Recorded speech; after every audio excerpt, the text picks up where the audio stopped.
Satan, una autobiografía de nuestro gran oponente el ego, Yehuda Berg. Capítulo 5. El contraataque. Vencerme en mi propio juego. Además de dejar que absorba el dolor por ti, lo cual acaba debilitando mi poder sobre ti, la siguiente de las mejores maneras de vencerme es dejar que muera de hambre. En el momento en el que te conviertes en un ser despierto y consciente de tus acciones, yo empiezo a consumirme.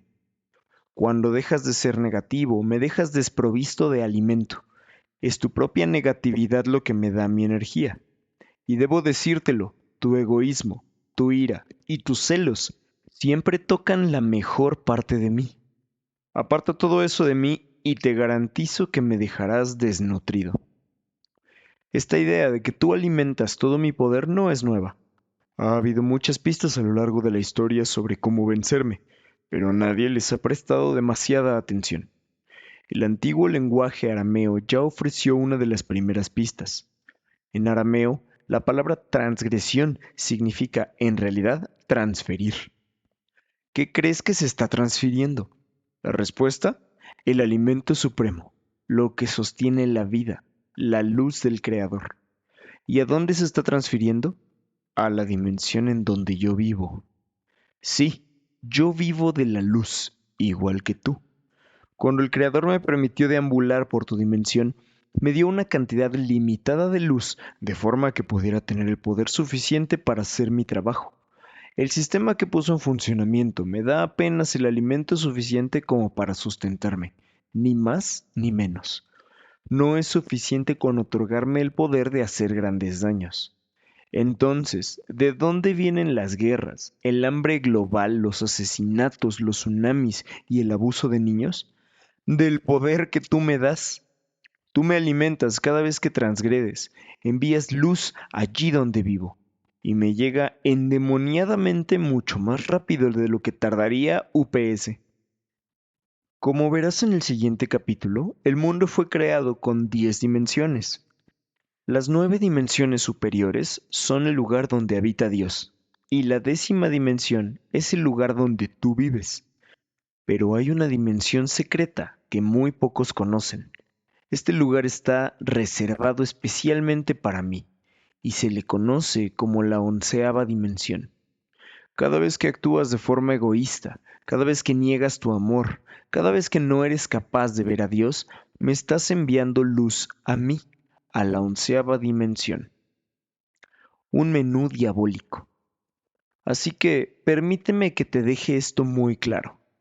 Cada vez que me proteges, cada vez que me escuchas, cada vez que niegas que existo, yo te quito más poder. La gratificación es mi aperitivo, la indulgencia mi entrada y la vanidad es mi postre, así como la negación es mi fuerza vital. Te coacciono para que me alimentes todo el tiempo. Tú me permites sentir placer cada día de la semana, me gratificas a cada hora, me consientes a cada minuto, y tu cinismo es el mayor culpable. Mientras tanto, te vas debilitando. Oscureces tu vida un poco más con cada reacción egocéntrica. Entonces te preguntas por qué el caos y la oscuridad te golpean de repente. Migas en el suelo. Llevas a cabo una buena acción. Los elogios llegan a tu puerta y tú los recibes. Mala jugada de tu parte, pues permites que tu ego reciba una caricia. Y eso supone otro banquete para mí. Creas algo. Quizá escribas un libro, construyas un negocio, inventes algo, desarrolles una pieza de tecnología, hornees una bandeja de galletas ganadoras de un premio, no importa lo que sea. Pero en resumen, digamos que has hecho un buen trabajo. Entonces te llegan las felicitaciones, te bañan con elogios, las alabanzas abundan, ganas mucho dinero, lo que sea. Lo que quiero decir es que si utilizas el dinero, los elogios y las alabanzas para alimentar a tu ego, entonces yo usurpo todo el poder. Tú obtienes placer temporal, mientras que yo obtengo comida para toda la vida. Aunque des a una buena causa, si lo haces con culpa o por obligación, yo me llevo un banquete completo, porque en ese caso estarás reaccionando de nuevo. ¿Lo entiendes? Una transacción que vale la pena. Había una vez un hombre a quien se le pidió, o mejor dicho, se le presionó para que diera mucho dinero a dos huérfanos. Después de que diera el dinero, se sintió incómodo con su decisión. Por supuesto que yo tuve que ver mucho en eso. Empezó a calcular cuánto dinero le quedaba para sobrevivir en aquellos tiempos difíciles. Le hice pensar para sí lo siguiente. ¿Sabes una cosa? Quizás se lo tendrían que haber pedido a otra persona. ¿Por qué tengo que ser siempre yo? Quizá puedo ir y pedir que me devuelvan el dinero, aunque no sea todo, al menos una parte. En este caso, yo estaba realmente prosperando. ¿Por qué? Porque este hombre había llevado a cabo su acto de compartir con poco entusiasmo, lo cual significa que toda la luz que tendría que haber ido hacia él vino hacia mí. Y como hablamos de ayudar a huérfanos, hablamos de una grandísima cantidad de luz para mí. Pero Dios no podía dejar que esto continuara así, por lo que intervino enviando a uno de sus emisarios especiales. El ángel se presentó vestido como un mercader rico y dijo: He oído que quieres recuperar tu dinero. Eso no supone ningún problema. Yo te lo daré. Solo deja que yo me quede con la luz que tú ibas a recibir de esta transacción y yo te daré el dinero. Esta petición inusual hizo salir a este tipo del coma en que yo le había puesto y se dio cuenta de que era la luz lo que realmente deseaba. El emisario le ofreció todavía más dinero, pero yo ya había perdido mi dominio sobre el donante. Con una mente clara fue capaz de afirmar que lo que quería realmente era la luz. El dinero ya no tenía valor para él. Y con eso, el emisario partió. El diablo interior. A lo largo de los años, ustedes han recibido pistas. Moisés, Jesús, Mahoma, Buda y otros, todos ellos les dieron las herramientas para erradicarme. Pero naturalmente yo intervine. Distorsioné sus enseñanzas, tomé sus herramientas y creé una de mis obras maestras, la religión. Incuestionablemente, esa fue mi mejor invención. La religión me protege, oculta mi verdadera identidad, propaga la falsa moral, les mantiene en el camino recto y estrecho, en la estrechez mental. Permíteme contarte una historia curiosa sobre la naturaleza de la religión. Dos monjes iban caminando por el bosque cuando de repente vieron a una bella mujer atrapada al otro lado del río. El monje más joven, aunque quedó sorprendido por la belleza de aquella mujer, no perdió ni un segundo. Sin dudarlo, se metió en el río para ayudarla. Esto no le sentó muy bien al otro monje. De hecho, aquí es donde yo intervine en la historia. Planté semillas de indignación en su mente, y al cabo de unos momentos estaba gritando: ¿Qué crees que estás haciendo? Y observó cómo el amable monje levantaba a la joven mujer en sus brazos, la llevaba sana y salva y continuaba su camino. El monje, que estaba consternado, cruzó el río, alcanzó a su servicial colega y caminó a su lado sin decir una palabra. Unas 2 horas más tarde, el monje consternado le dijo a su amigo: No entiendo cómo pudiste tocar a aquella mujer, y mucho menos cómo pudiste sostenerla en tus brazos mientras la llevabas a través del río. El monje joven respondió: Es curioso que digas esto. Yo dejé a esa mujer atrás hace horas. Parece que tú aún la llevas contigo. Él tenía razón, y no podía haber sucedido sin mi ayuda. Me agarro de la mente de los virtuosos, animándoles a adherirse ciegamente a dogmas y doctrinas, mientras que se olvidan de su propósito real. Igual que el monje consternado, ustedes culpan a un diablo externo de todos los problemas del mundo. Pero tal como están aprendiendo, el verdadero adversario ha instalado su residencia dentro de ustedes. El sexo extraconyugal, las mentiras, la hipocresía, piensan que estas tentaciones derivan de un mal externo. Tienen algo de razón, lo reconozco, es mérito mío, pero yo no estoy ahí fuera, estoy dentro de ustedes. Lo cierto es que todos ustedes, aun los peores, son personas decentes y amorosas, en lo más profundo, es decir. Su único error es confundirme con ustedes mismos. ¿Quieren erradicar el mal del mundo? ¿Quieren vivir para siempre? Admítanlo, ahora mismo, acaben con mi reinado. Pero sepan que estoy trabajando duro para que ese pensamiento les parezca demasiado terrorífico como para siquiera considerarlo. Y para todos aquellos de ustedes que van en manada a las casas de adoración de todo el mundo, tengo una noticia que darles. Dios no necesita de su adoración. Ir a la iglesia, sinagoga o mezquita nunca ha sido el objetivo de Dios para ustedes. Estos son meramente lugares en los que se puede ir a iniciar el trabajo. No me malinterpreten. Cumplir diligentemente con sus compromisos religiosos el domingo por la mañana no es algo malo, pero no piensen que cuando salgan por esa puerta se habrán librado de mí. De hecho, les sugiero que eliminen por completo el término casa de adoración. ¿Qué tipo de Dios les exigiría eso? Es un truco, una comprensión fraudulenta, gracias a mí, de lo que se les pide a ustedes. Están aquí para librar la guerra, no para adorar. La guerra contra mí, el Satán. Entren en su lugar de conexión, su mezquita, iglesia, sinagoga, con sus rasgos más desagradables plenamente expuestos. Muéstrense vulnerables y utilicen las herramientas que han recibido para erradicarme. Cuanta más negatividad admitan e identifiquen dentro de ustedes, más débil me volveré yo. La vida no trata sobre sus cualidades positivas y tampoco trata, ciertamente, sobre su personalidad más bondadosa. Está muy lejos de todo eso, amigos. La vida trata sobre sus debilidades, sus supuestos pecados. Se trata de descubrir todos sus rasgos egocéntricos. En otras palabras, la clave de la vida es encontrarme a mí dentro de ustedes. Qué irónico, el mundo busca constantemente a Dios en un intento de encontrar la felicidad. Qué gran error. La búsqueda de la felicidad empieza con mi propia búsqueda. Descubrir a Satán es el camino hacia la luz. ¿Quién lo creería, verdad? ¿Sabías que la palabra en latín Lucifer, otro de mis nombres, significa el que trae la luz? De lux lucis, que significa luz, y ferre, que significa llevar o traer.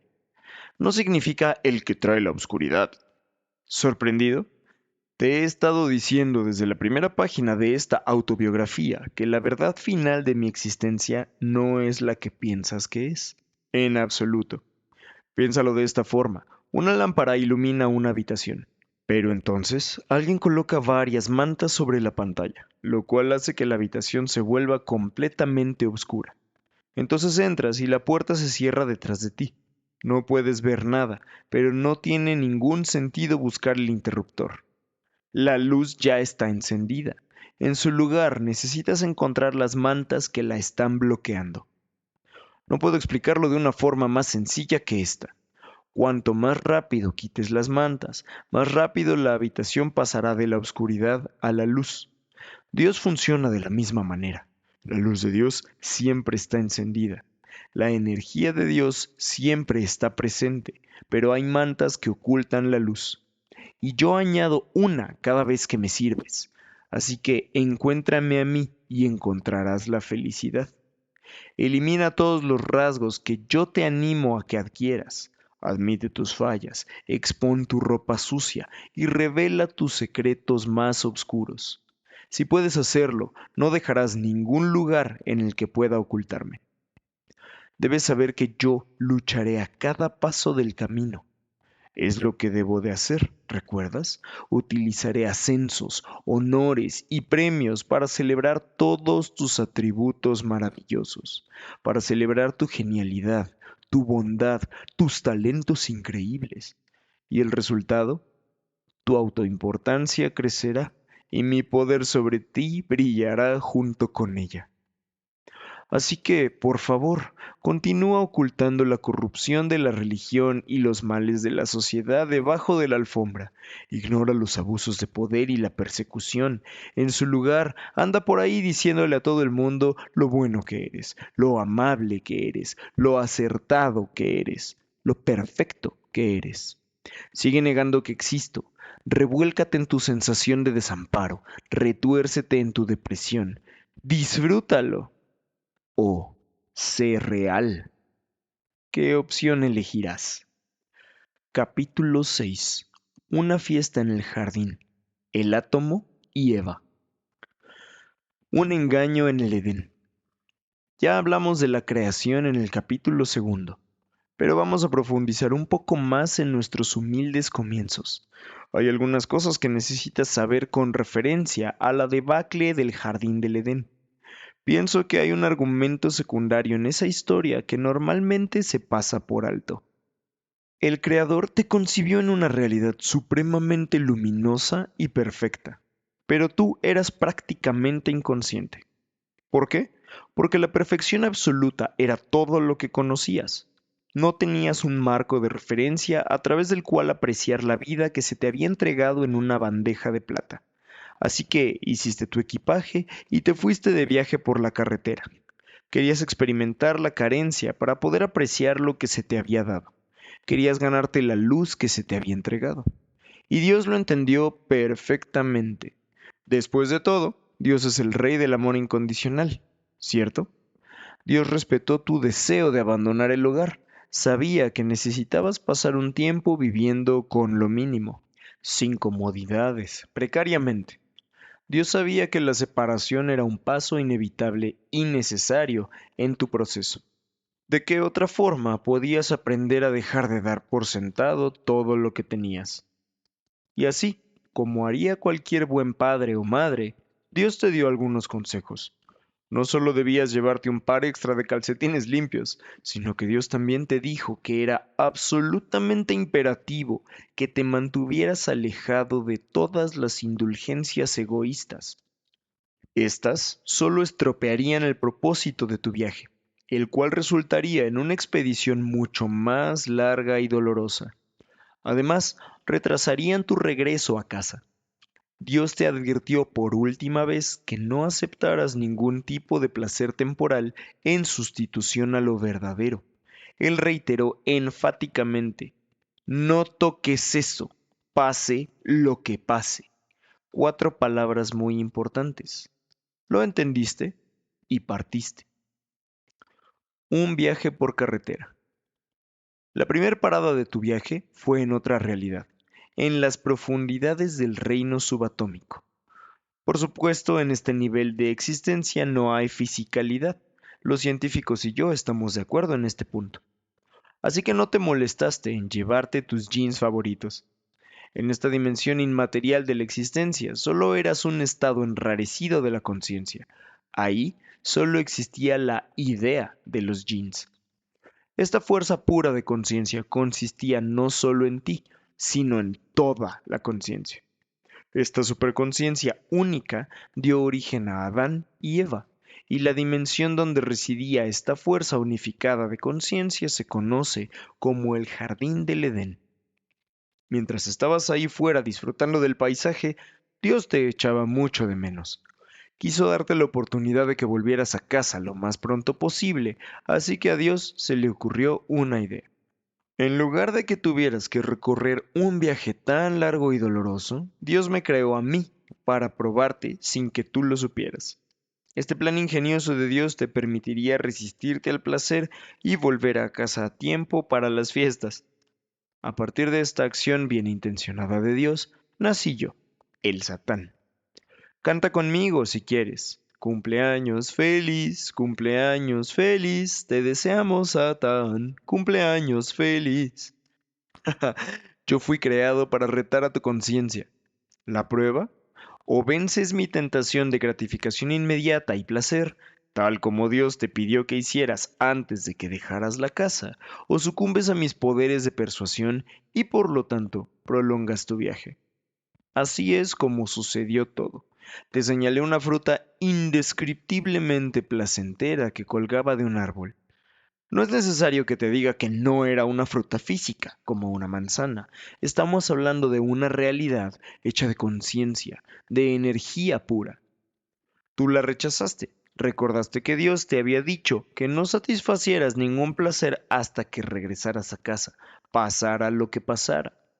Entonces te dije que la fruta de aquel árbol no era una fruta común y corriente. No había duda de que era un auténtico placer. ¿Por qué? Porque sabía igual que la fruta que te esperaba al volver a casa.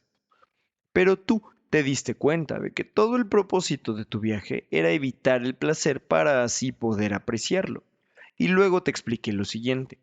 Te dije que Dios había enviado esa fruta como una prueba para ayudarte. Eso era cierto. Te dije que todo lo que debías hacer era resistir todo el deseo egoísta antes de probarla. Si la comías solo para hacer feliz a Dios, pasarías la prueba y tu viaje por carretera habría terminado. Entonces te dije que dieras un mordisco. Tú te echaste para atrás. Me dijiste que Dios te dijo que no probaras ningún placer hasta que volvieras a casa, pasara lo que pasara. Yo te respondí diciéndote que habías malentendido el mensaje. Dios quería que regresaras a casa, siempre que hubiera una forma de lograrlo. Eliminar todo el deseo egoísta, justo antes de probar esa fruta, sería una acción suficientemente dolorosa como para hacerte merecedor de tu vuelta a casa. Ahora había captado tu atención por completo. Te dije que si te la comías sin egoísmo pasarías la prueba, y no serías transportado a ninguna otra región de la realidad ajena y lejana, olvidada de Dios, para continuar tu paseo. La verdad de mis palabras se elevó en tu interior. Tú te enfocaste, como un láser, concentraste todo tu esfuerzo en eliminar de tu ser cada gramo de deseo egoísta. Entonces, mordiste la fruta. Y funcionó. Nada malo ocurrió. Al contrario, estabas inmerso en un placer indescriptible. Y aquel, chicos y chicas, fue el preciso momento en que yo, Satán, me instalé dentro de ustedes. Antes de que mordieras la fruta, yo era una fuerza que existía fuera de ti.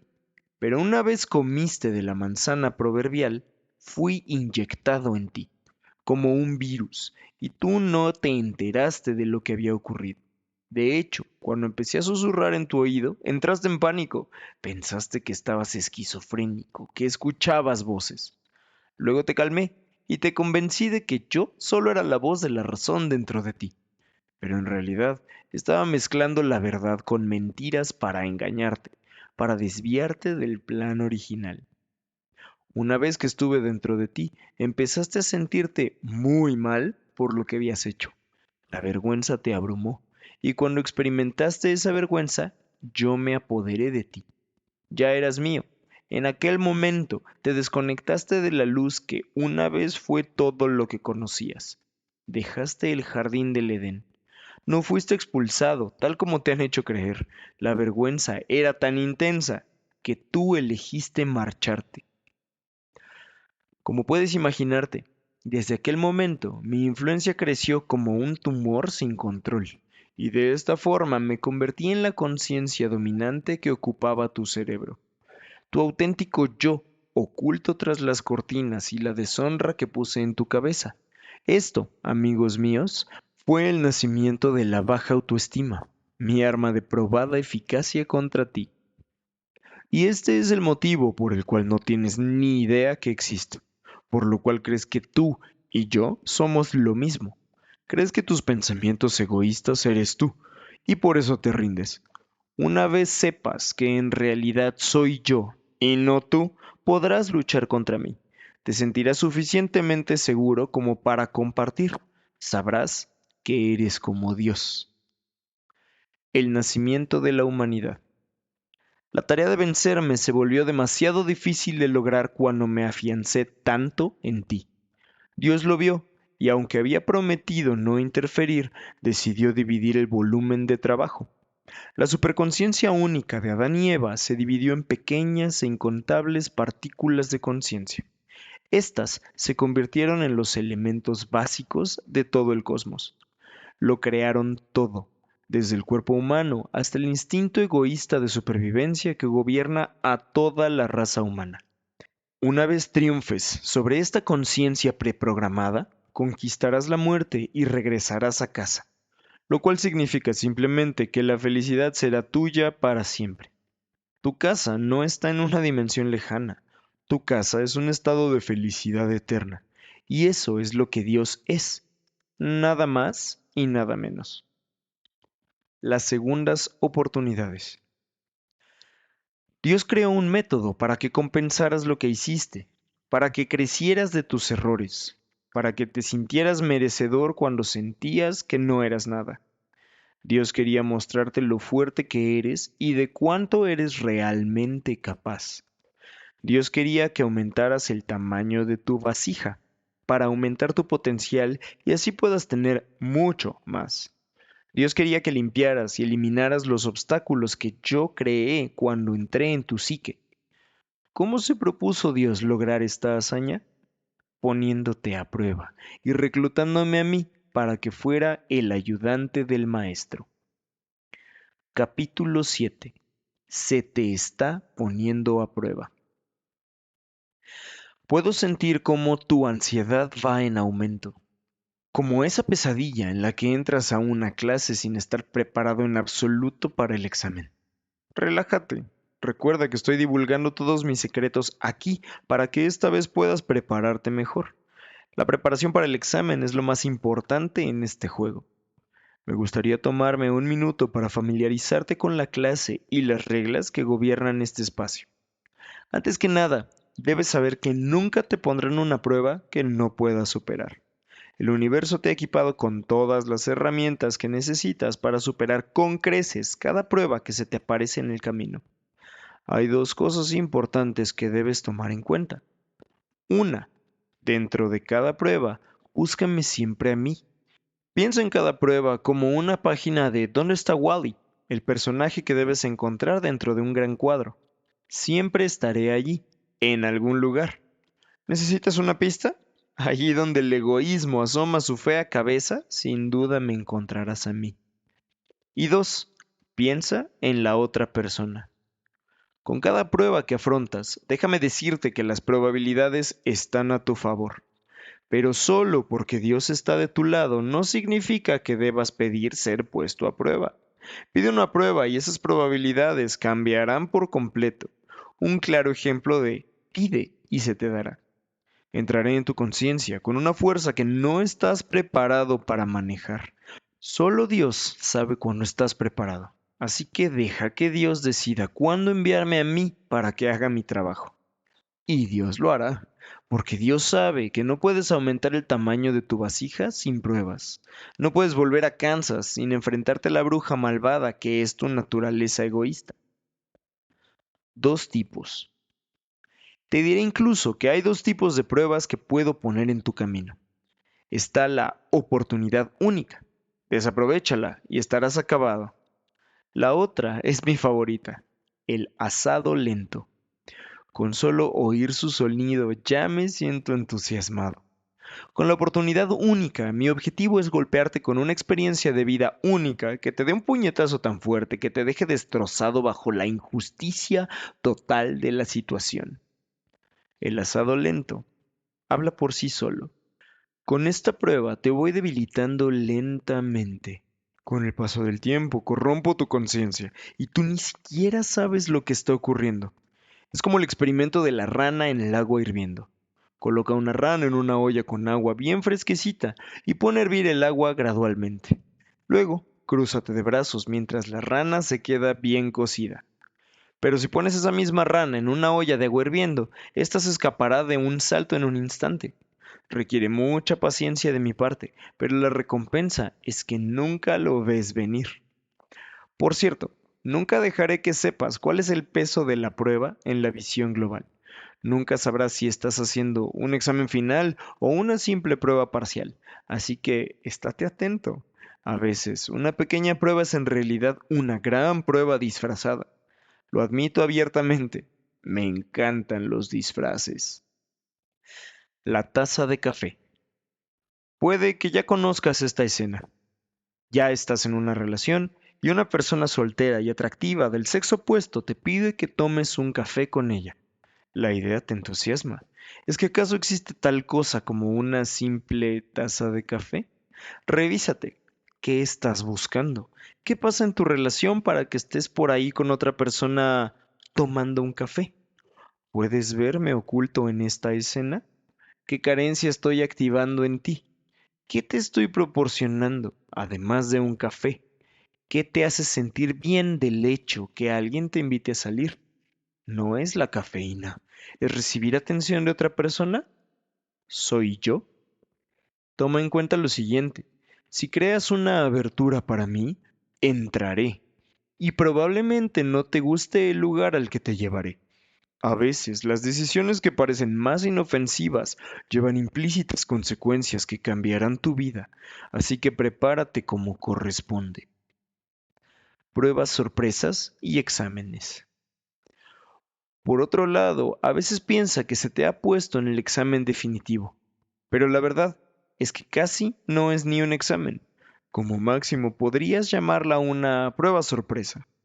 Imagínate que estás fuera de la ciudad en un viaje de negocios y un socio comercial muy atractivo te pide que subas a su habitación más tarde. Tú declinas su ofrecimiento y te vas, orgullosa de ti misma por resistirte a una oferta tan tentadora. Pero, ¿cuán grande fue la tentación en realidad? Tienes un marido maravilloso en casa, unos hijos fantásticos y una vida cómoda. Puede que te hayas sentido halagada por esa oferta, pero declinarla no te costó tanto.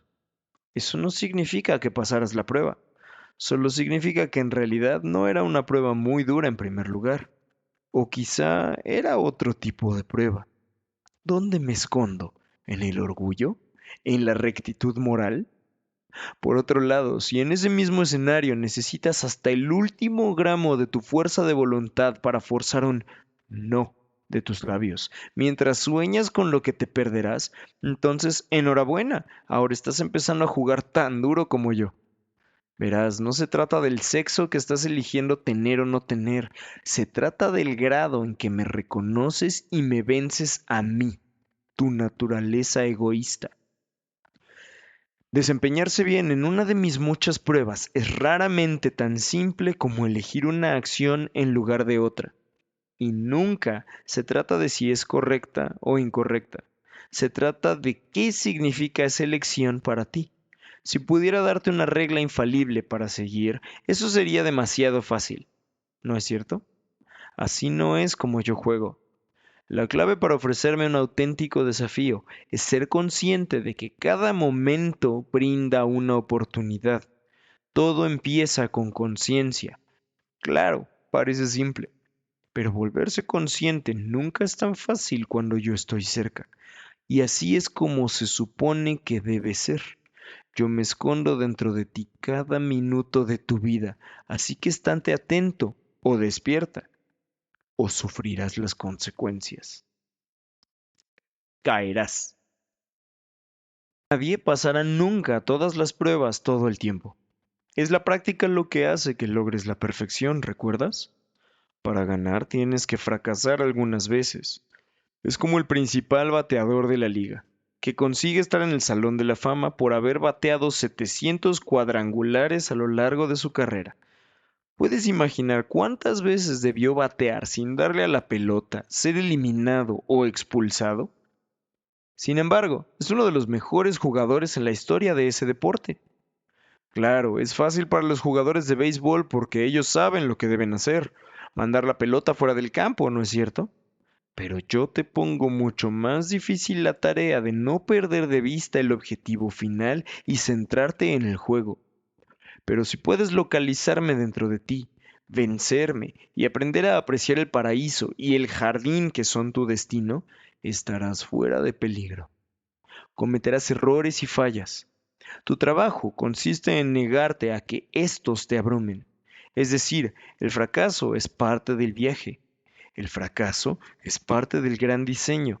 Es un componente integrado en la tarjeta madre de la vida. No puedes simplemente eliminar el fracaso ni la función que éste sirve. De hecho, el único fracaso real viene cuando no logras crecer a raíz de los desafíos a los que te enfrentas. El auténtico éxito, por otra parte, es caerse al suelo, sacudirse el polvo y volver de nuevo a la lucha. Si te crees mi mentira de que has fracasado, habrás cometido el mayor pecado. ¿Y cuál es la consecuencia de cometer el mayor pecado? ¿La muerte inmediata por un relámpago? ¿Una eternidad en el infierno de Dante? Reconozco que el drama y el teatro son normalmente mi estilo. Así que puede que te sorprenda saber que el precio que pagas por creerte esta mentira viene sin mucha parafernalia teatral. En realidad, es bastante simple. Cuando crees que eres un fracaso, sacrificas tu alegría, pierdes el derecho a la plenitud y le dices adiós a cualquier oportunidad de alcanzar la paz mental. Esa es la consecuencia del mayor pecado. No parece muy malo cuando lo ves escrito en papel, pero en la realidad es un infierno. Pero tengo buenas noticias para ti. Hay una alternativa y se llama soltar. Suelta al ego y yo te soltaré a ti. Dejaré que mantengas la felicidad y la plenitud que son tu derecho de nacimiento. Si tú sueltas la idea de que no eres merecedor de sentir esta alegría, cuando me sueltes a mí, yo te soltaré a ti. Es un juego poderoso el que estamos jugando, y estás jugando contra el maestro. ¿Te estás divirtiendo? Capítulo 8. Medida por medida. Presta mucha atención, que cuanto más rápido entiendas el siguiente concepto, menos explicaciones tendré que dar. Hay un proceso, un sistema, para todo el universo. Uno de los principios más importantes en este sistema es algo que yo llamo medida por medida, y trata de lo siguiente. En la medida en que juzgues a los demás, serás juzgado. En la medida en que ames a los demás, serás amado. En la medida en que cuides de los demás cuidarán de ti. En la medida en que odies, serás odiado. En la medida en que sientas envidia de los demás, serás envidiado. ¿Te das cuenta? Hay una proporción de 1 a 1, una correlación directa entre los pensamientos y las acciones que van dirigidas a ti. No tienes que ser un matemático para entender esta ley universal, pero sí necesitas prestar atención. La manera en que este principio funciona no es de ninguna forma personal. Sencillamente es una ley espiritual del universo que es tan simple como las leyes físicas que gobiernan el espacio. De la misma forma que la ley de gravedad no tiene en cuenta la personalidad del individuo que recibe un golpe en la cabeza por una moneda que alguien ha lanzado desde el tejado de un rascacielos, el principio de la medida por medida tampoco varía según el individuo. No se trata de sentimientos ni personalidades, se trata de energía espiritual. Por cada acción hay una reacción directamente proporcional. Cuando lanzas una pelota contra una pared, ésta vuelve a ti con la misma fuerza. De igual manera, el universo te lanza gramo por gramo exactamente lo que tú le has arrojado a él. Este sistema es perfecto e impersonal, y no está limitado a ti y a tus acciones. El equilibrio de la humanidad también está determinado por el principio de la medida por medida. Igual que tú, en el mundo siempre está siendo puesto a prueba. Igual que tú, evoluciona y crece de sus experiencias, y luego es retado otra vez por algo nuevo. Igual que tú, la humanidad como un todo tiene atributos egoístas que ha venido aquí a corregir, atributos que deben convertirse en luz antes que la conciencia del mundo pueda avanzar al siguiente nivel. No tienes que buscar mucho para encontrar ejemplos de que el mundo está siendo empujado a sus límites por tipos como yo. El estado crítico del medio ambiente, la crisis de la economía global, las relaciones internacionales impredecibles, las naciones arrasadas por la guerra, el hambre generalizada, la crisis del SIDA. Últimamente he trabajado muy duro. Esta negatividad a gran escala contribuye a que te olvides de compartir y erradicar el egoísmo. En realidad, te deja totalmente atontado. Pero todavía hay más. Todo lo que te permites que te haga a nivel personal se magnifica a una escala global. Cada pensamiento negativo contribuye al sufrimiento del mundo. Mi naturaleza insidiosa puede llegar a ser devastadora si tú lo permites, pero solo si tú lo permites. Debajo de mis espectáculos deslumbrantes de muerte y destrucción se halla la posibilidad de que el espíritu humano revele una inconmensurable luz. Sin mis pequeñas pruebas, nunca descubrirás tu grandeza. Encarar de frente un desafío angustiante revela un grado de fortaleza dentro de ti que nunca supiste que tenías. Estas pruebas, sean individuales o globales, te ayudan a convertirte en la persona que estás destinado a ser. Las pruebas a las que te enfrentas te ayudan a expandir tu vasija, creando así una abertura para la luz. De hecho, cada gramo de potencial inspirado en Dios que se te concedió en la creación de tu alma se activa cuando superas una de mis inagotables pruebas.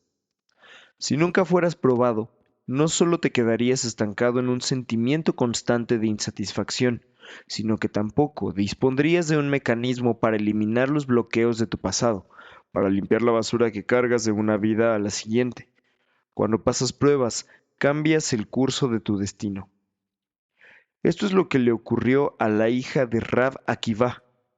Rab Akiva vivió hace mucho tiempo y siendo un cabalista fue para mí como una espina clavada en mi costado. Ciertamente fue alguien que entendió el significado de mis duras pruebas. La hija de Rab Akiva. El día que nació su hija, los astrólogos informaron a Rab Akiva que ella moriría el día de su boda. Sabiendo esto, él preparó muy bien a su hija. Le enseñó gran parte de la sabiduría que yo estoy compartiendo contigo en este libro, los peligros del egoísmo, la necesidad de compartir y las formas secretas en las que yo trabajo. Sobra decir que, con una educación como esta, era una mujer que estaba preparada para ser probada. La noche de su boda, ella decidió sacarse el broche que adornaba su vestido y lo pegó en la pared para no perderlo.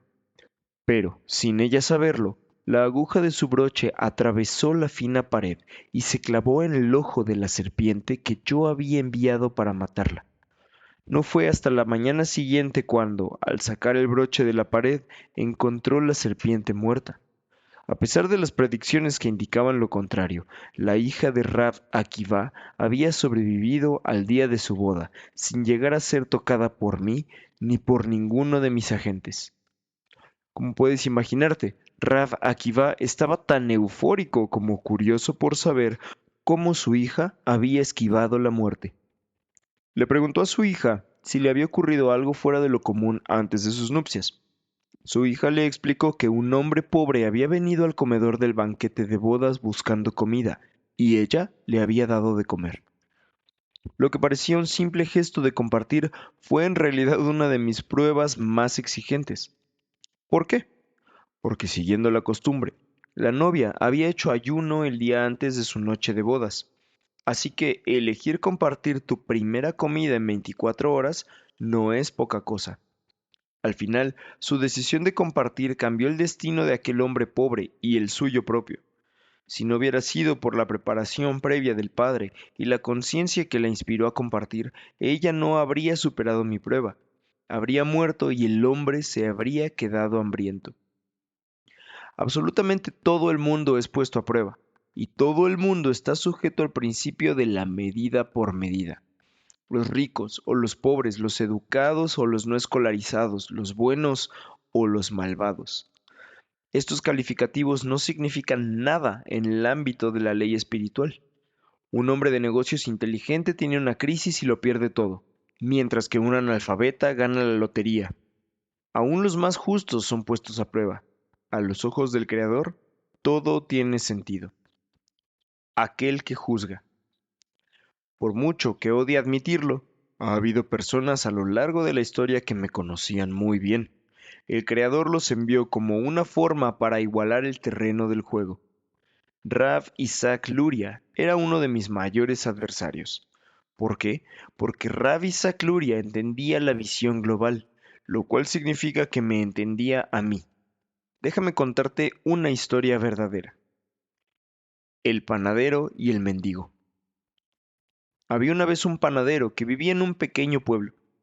Un viernes por la tarde decidió que quería hacer algo especial por el Creador para mostrarle su apreciación por las muchas bendiciones que había en su vida. Obviamente, este no fue un pensamiento inspirado por mí. De hecho, este panadero era un hombre con tanta luz que casi era imposible para mí influenciarlo de manera alguna. El panadero horneó su mejor pan y se lo llevó con él al templo. Mientras estaba parado delante del arca, le oí decir: Por favor, Dios, acepta este sacrificio. Quiero estar más cerca de ti. ¿Era pura luz este tipo o no? Luego colocó el pan dentro del arca y partió. 5 minutos más tarde, un mendigo entró en el templo. Estaba tan hambriento que fue al arca y empezó a llorar como un bebé. Le oí suplicar: Dios, ayúdame, por favor. Tuve que quedarme para ver lo que pasaba. Cuando abrió el arca, descubrió las 2 piezas de pan que el panadero había dejado ahí.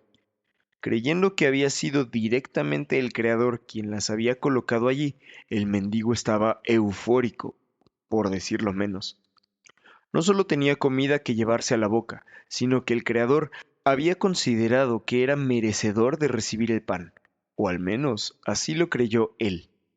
A la mañana siguiente, observé mientras el panadero volvía al templo para ver si Dios había aceptado su regalo.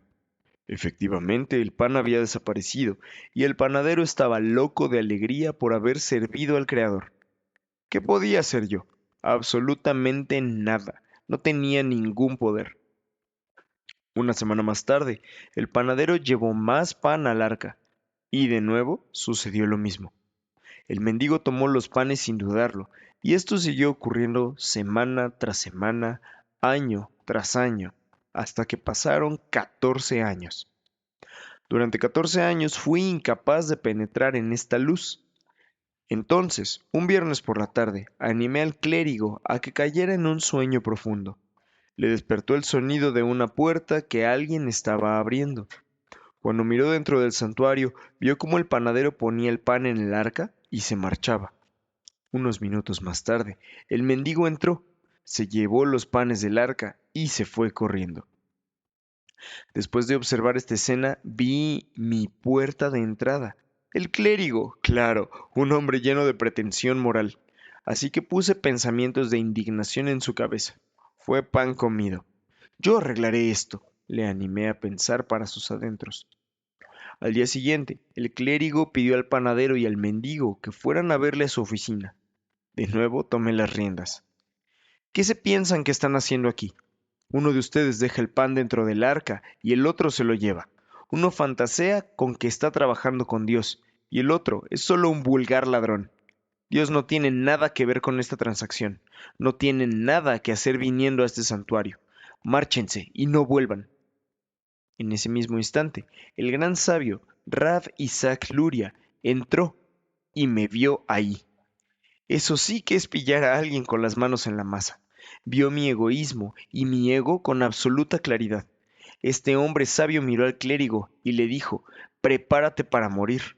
El ángel de la muerte te tiene atrapado y vas a dejar este mundo antes que acabe el día. Por supuesto, le quité la vida a aquel pobre clérigo antes de que se pusiera el sol. Esta es una historia verdadera. Y esto es lo que el clérigo se negó a ver y la razón por la cual fracasó en esta prueba importante.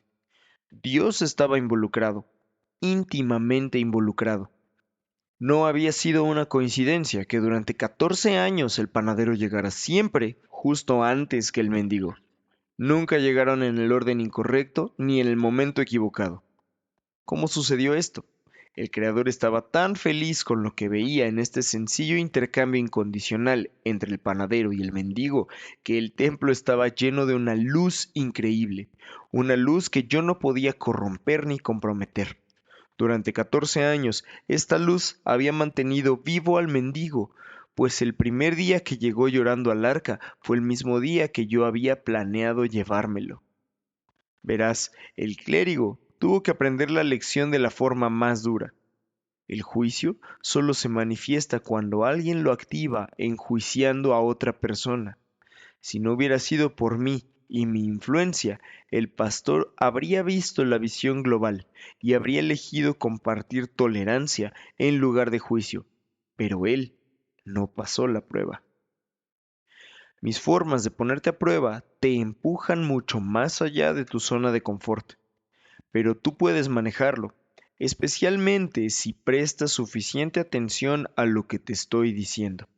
Y puedes empezar a prepararte ahora mismo, imaginando cómo pueden aparecer mis pruebas en tu vida. Si tiendes a ser envidioso, por ejemplo, tu prueba consistirá en vencer la envidia. Si has juzgado, tenlo por seguro que algún día se te pedirá que renuncies a tu juicio. ¿Y ese ingenio rápido del que tanto te enorgulleces? Debes saber que en algún momento, en un futuro no muy distante, tu prueba consistirá en contener tu lengua afilada y en su lugar ofrecer aceptación incondicional.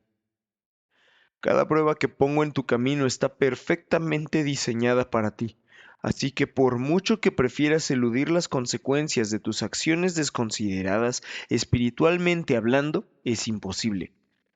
No puedes agitar una varita mágica con la esperanza de que tus elecciones desacertadas o tus resultados desaparezcan mágicamente. Obtienes exactamente lo que das, para bien y para mal. Una nota final sobre este tema. Las pruebas que llevas a cabo están constantemente en evolución junto contigo. Una prueba que hiciste ayer no se parecerá a la que hagas hoy. Cada prueba está en alineación perfecta con la persona que eres hoy. Llamémosle un currículum espiritual hecho a tu medida y sin costo alguno. Capítulo 9. Volver a la revelación. El monte Sinaí. Vamos a visitar el emplazamiento del suceso más famoso en la historia del mundo judeocristiano, la revelación del monte Sinaí. Como estoy tratando de llegar al máximo de audiencia posible con esto, mi primera comunicación pública con la humanidad, resumiré la versión tradicional de la escuela dominical sobre la historia de Moisés y los 10 mandamientos, para aquellos que no estén familiarizados con ella. Académicos, eruditos y fanáticos religiosos, por favor sean pacientes. La historia es la siguiente. Hace 3.400 años, 600.000 israelitas eran esclavos de la tierra de Egipto. Dios envió a un hombre llamado Moisés para liberar a los israelitas. Moisés les guió en un viaje fuera de Egipto y a través del desierto hasta llegar al monte Sinaí. Moisés subió a la montaña mientras los israelitas montaban el campamento. Dios le dio a Moisés 2 tablas de piedra inscritas con los 10 mandamientos. Mientras Moisés estaba ausente, los israelitas empezaron a festejar. Sus juergas hicieron que, en comparación, las fiestas más salvajes de los 80 y 90 parecieran una reunión de té victoriana. Pero después de un tiempo, los israelitas empezaron a entrar en pánico. Comenzaron a preocuparse porque Moisés no volvía. Así que se hicieron con algunas joyas de oro de otros juerguistas, las fundieron y las convirtieron en la estatua de un becerro de oro, un dios fundido para reemplazar a Moisés como intermediario con la fuerza divina. Para su sorpresa, Moisés regresó con las tablas. Cuando vio el becerro de oro y a todos los israelitas padeciendo la resaca, se sintió muy molesto, por decirlo menos. Así que rompió las tablas. Y así fue como lo que se conoce como el suceso de la revelación llegó a su final. Moisés regresó a la montaña para recuperar un segundo par de tablas, que fueron entonces colocadas en lo que se conoce como el Arca de la Alianza. Toda la historia de Moisés se registró en lo que ahora llaman el Viejo Testamento o la Biblia. Incluidos en la Biblia están los 10 mandamientos, un supuesto código ético y moral para la vida, los cuales comprenden no matarás, no robarás y otros. Así es como se cuenta generalmente la historia, ¿no es cierto? Lo que falta aquí es la historia detrás de la historia real y la prueba oculta. Primero, el suceso del monte Sinaí era en realidad una prueba para darles la oportunidad de compensar lo que tuvo lugar en el jardín del Edén, para darles la oportunidad de ganarse su regreso al paraíso. Por cierto, por si no lo has averiguado todavía, las personas que estaban en el monte Sinaí comparten las mismas almas que Adán y Eva, igual que tú. Y todos ustedes están tratando de encontrar el camino de vuelta a casa. Esto es lo que realmente sucedió. Moisés les dijo que esperaran allí mientras él volvía a la montaña para cerrar el trato con Dios. Eso era todo lo que ustedes tenían que hacer. Él les dijo que fueran un poco pacientes. Esperen, pase lo que pase, solo esperen. Pero no, ustedes no escucharon a Moisés. En su lugar me escucharon solo a mí. Yo aparecía cada vez que una emoción negativa emanaba dentro de ustedes. En aquella ocasión me manifesté en la forma de impaciencia, miedo y ansiedad.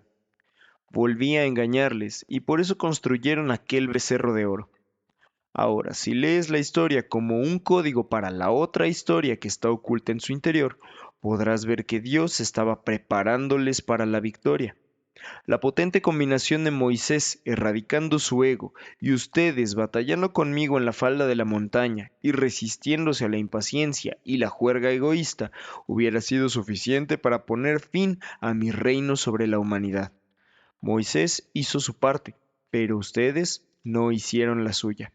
Solo tenían que experimentar el breve dolor de resistirse a la impaciencia hasta que Moisés volviera. Eso era todo lo que tenían que hacer.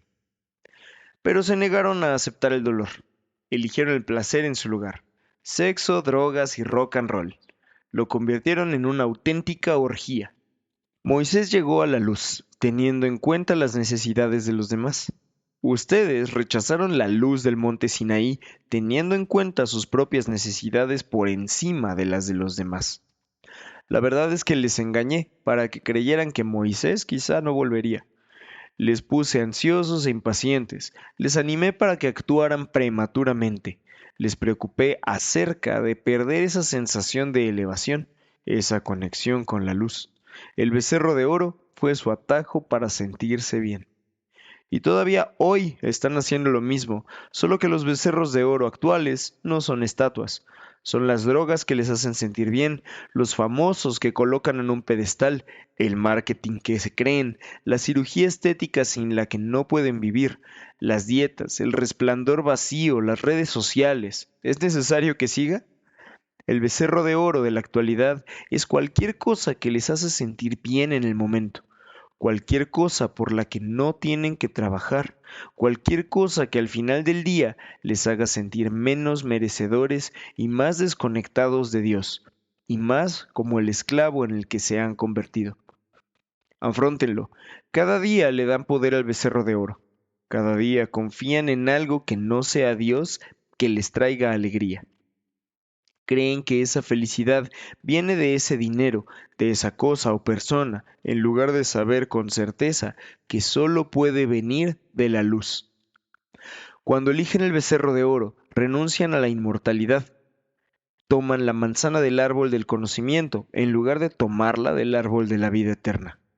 Y eso es lo que hicieron en el monte Sinaí. Tomaron la salida más fácil, eligieron el camino más rápido hacia la luz, en lugar de esperar el verdadero. Eligieron la euforia externa en lugar de la dicha eterna. También es cierto que fui yo quien les ofreció esa opción, y esa era la prueba que fallaron. No estaban preparados de la misma forma que no estaban preparados en el jardín del Edén. No estaban preparados. Más específicamente, no estaban preparados para luchar contra mí, contra la poderosa fuerza de la impaciencia que utilicé. Pero, si hubieran sido capaces de resistir el impulso a reaccionar, se habrían ganado toda la luz y la energía que Moisés estaba bajando de la montaña, y yo me habría desvanecido para siempre del paisaje de la civilización humana. En su lugar, intentaron conectarse con todas las 10 dimensiones antes de erradicarme de su naturaleza. Esa fue su perdición. Cuando Moisés rompió las tablas, fue un símbolo. Significó que la conexión de ustedes con las dimensiones ocultas se había roto, se había cortado y despedazado. ¿Y saben lo que sucedió después?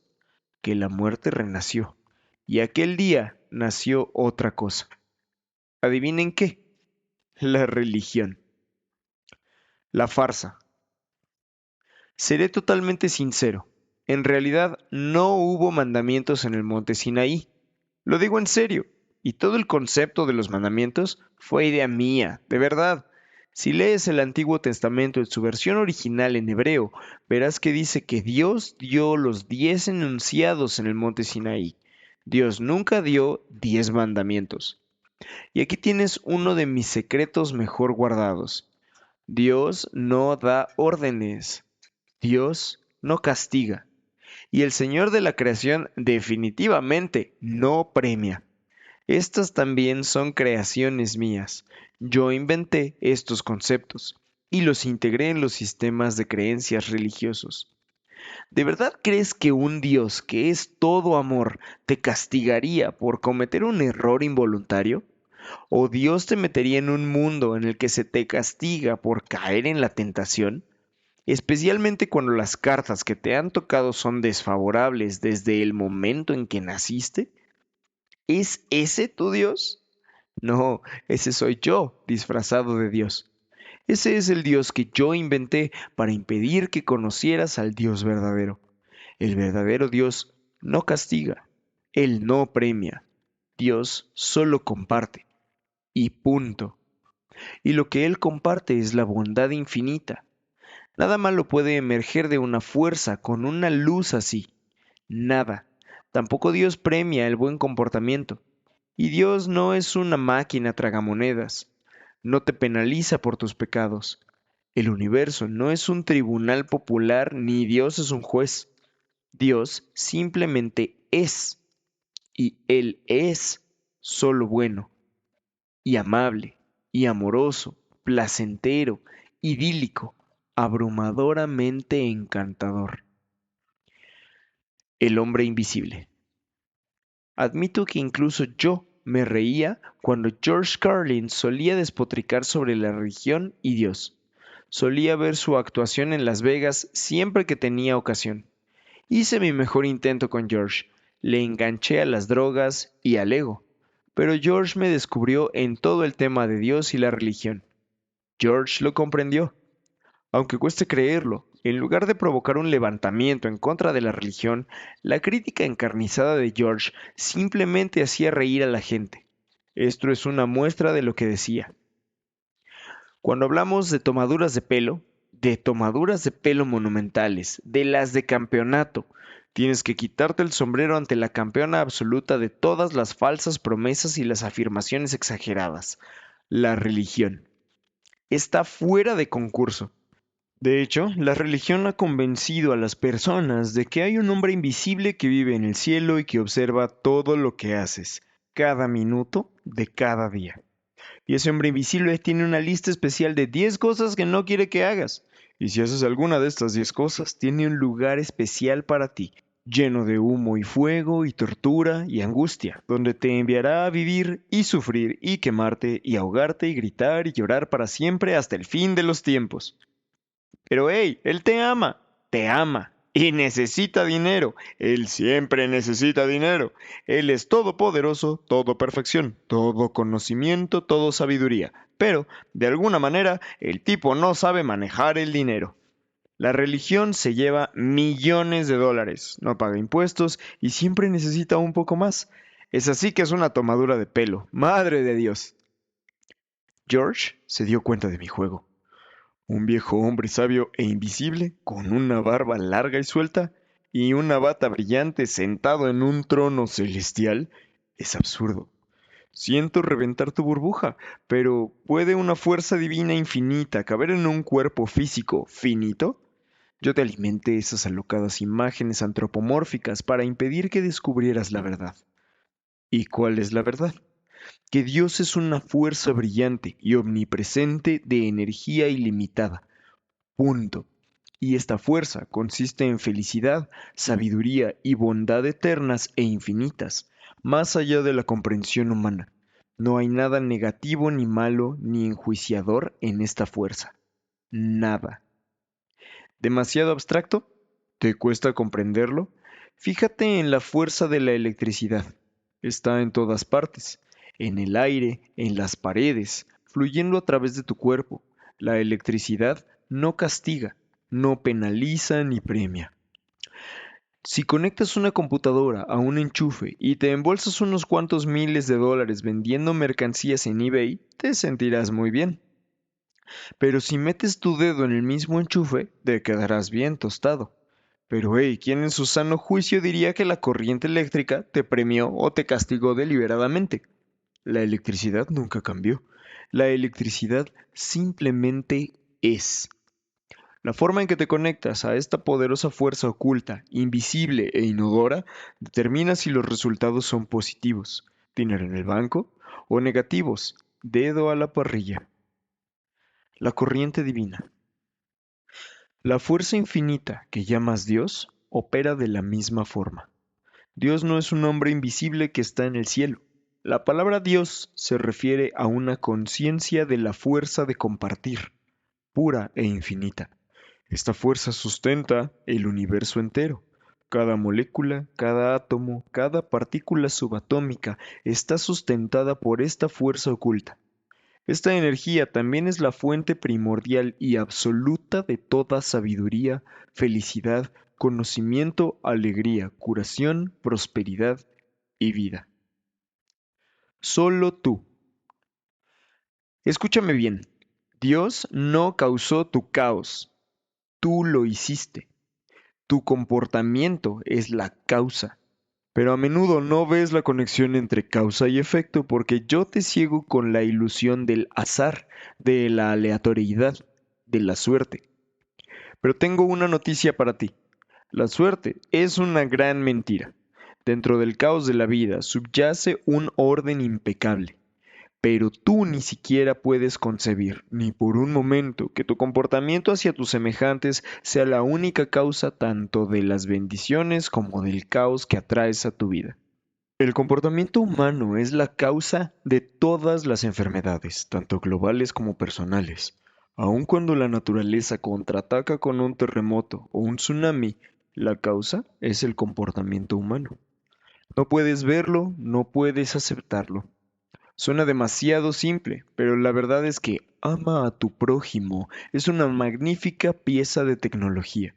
Es todo lo que necesitas para crear un mundo de orden perfecto. Créeme. Ahora que entiendes la verdadera lección del castigo y la recompensa, deja que te revele la historia todavía más profunda que se oculta detrás de Moisés y los 10 enunciados. Te he engañado durante 34 siglos, así que llegó el momento de contarte el secreto. La prisca teología, la sabiduría secreta. Hace mucho tiempo, hace unos 3400 años, las almas colectivas de la humanidad se enterraron en un agujero muy profundo, muy profundo.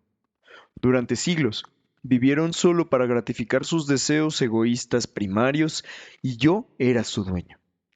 Esta es la esclavitud que tuvo lugar en la historia de los israelitas en Egipto que aparece en la Biblia.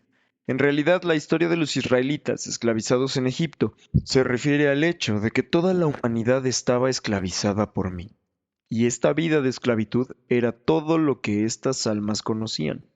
Por consiguiente, la humanidad estaba al borde de desconectarse completamente de la fuente. El planeta se estaba enfrentando a la destrucción total. Así que Dios intervino y les lanzó de nuevo una cuerda de salvamento. Él reveló una tecnología y sabiduría, no una religión, que permitiría al planeta entero conectarse de nuevo a la corriente eléctrica llamada Dios. Como mínimo les pondría de nuevo en igualdad de condiciones conmigo.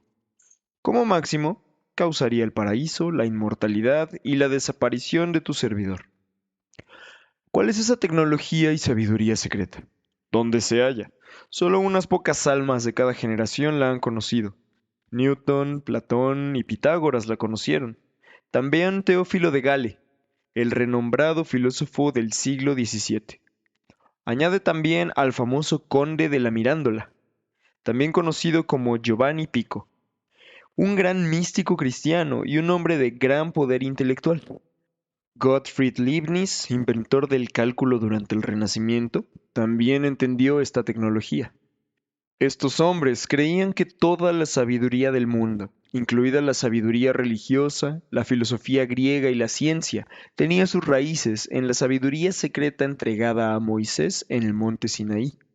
Ellos la llamaron prisca teología, que significa la teología más antigua o la sabiduría primordial. Era un conocimiento universal que tenía el poder de transformar al mundo, unificar a toda la humanidad y liberar al mundo de mi influencia. En arameo se llama la sabiduría de la verdad. Como puedes imaginar, yo tenía que asegurarme de que la mayoría de las personas nunca comprendieran este concepto. Así que lo tergiversé, lo corrompí y me aseguré de que lo llamaran religión.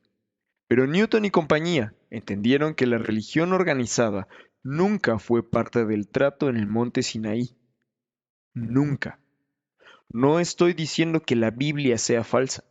Simplemente digo que el verdadero significado de la Biblia está oculto intencionalmente bajo el texto literal.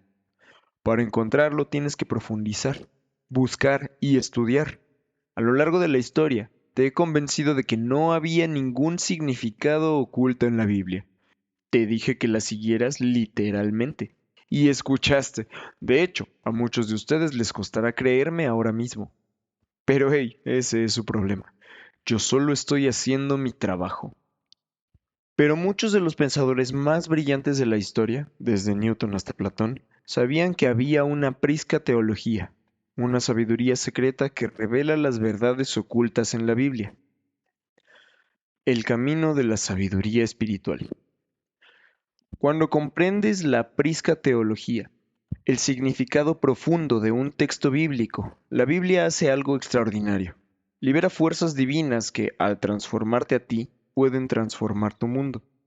Específicamente, cada vez que encuentras un secreto dentro de la Biblia, esa sabiduría erradica una medida de mi influencia en tu vida. Esta es la única razón para aprender la prisca teología.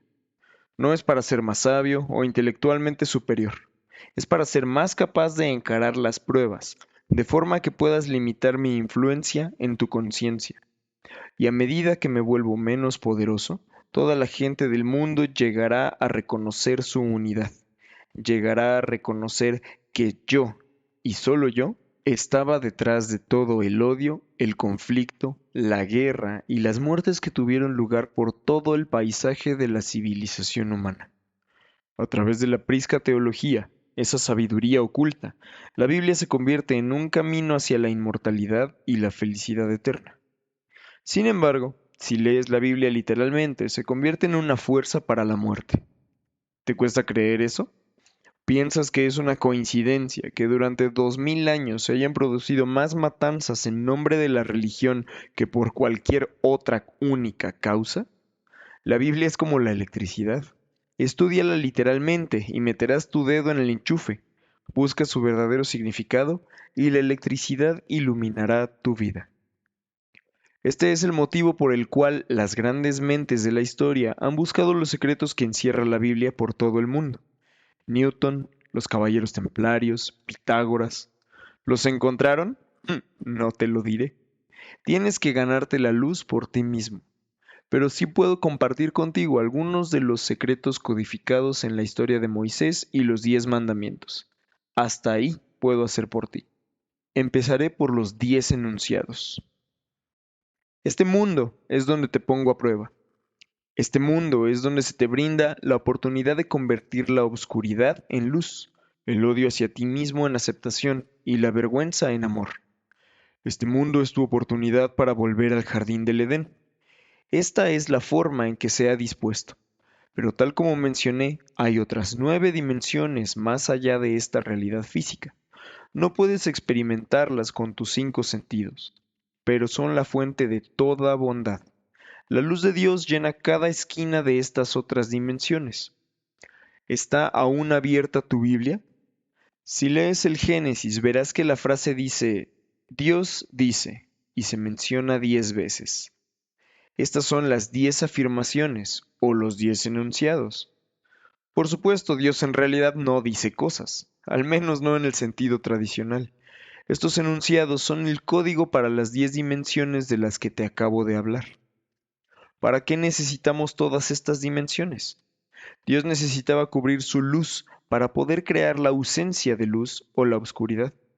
Así que Dios erigió 10 velos, cada uno de los cuales atenuaba la luz que irradiaba el ser de Dios. Ahora yo voy a hacer algo que nunca hago. Voy a exponer una de mis grandes debilidades. ¿Por qué ahora? Porque, como ya dije antes, están en una coyuntura crítica en la historia de la humanidad. Llegó el momento de equilibrar el terreno de juego. ¿Estás preparado? Ahí voy. Yo no puedo acceder a esas dimensiones ocultas. Están fuera de mis límites. No tengo ningún poder ahí. Cero. Esas dimensiones pertenecen a Dios. lo cual significa que se hallan precisamente allí donde tu fuente de todo lo bueno se esconde. Mis fronteras geográficas. Solo deambulo por este mundo y por la 11ª dimensión, donde me alimento de tu energía negativa. Tu trabajo consiste en evitarme y conectarte con las dimensiones ocultas. De esa forma traes energía a esta dimensión oscura y abandonada por Dios llamada Tierra. Si puedes acceder a estas dimensiones ocultas, no puedo tocarte, no puedo presionarte. Solo tengo un lugar para jugar contigo, el planeta Tierra. Sí, esta realidad física. La calle Hollywood con Vine, la 42 con Broadway, el Boulevard St. Michael con Saint Germain, la calle Yonge con Bloor, la Avenida de Mayo con 9 de Julio y el Obelisco, el cruce de Shibuya. Mi trabajo consiste en hacerte difícil que entres en las dimensiones ocultas y accedas a la luz.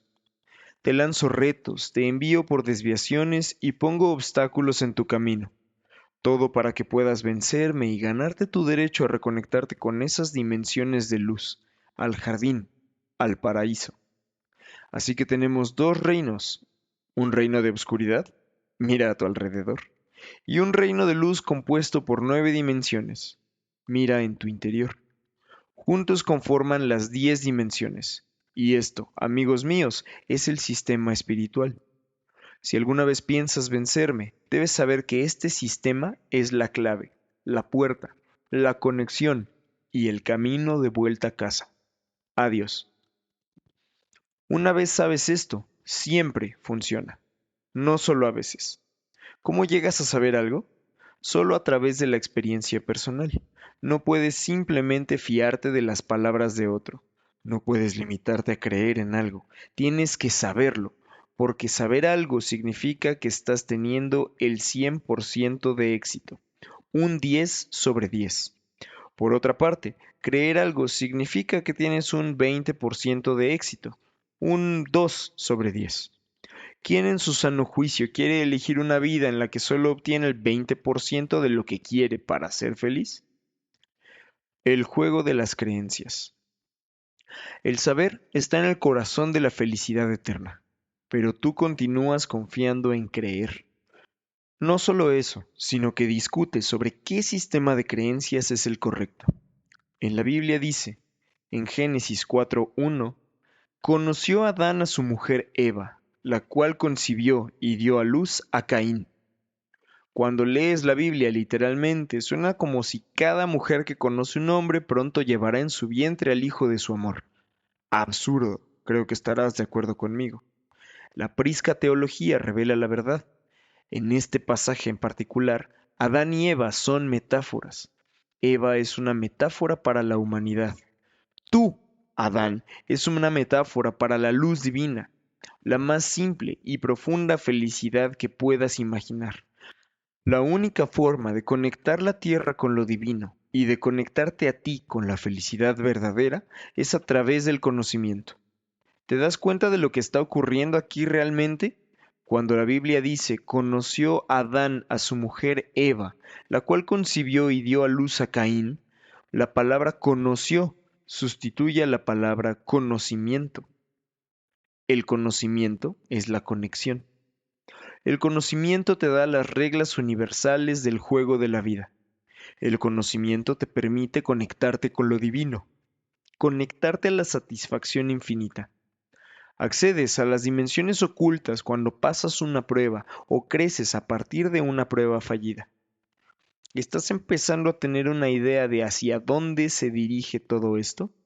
La oscuridad y el sufrimiento ocurren donde te desconectas de estas dimensiones ocultas de la luz, igual que ocurre cuando desconectas una lámpara de la pared.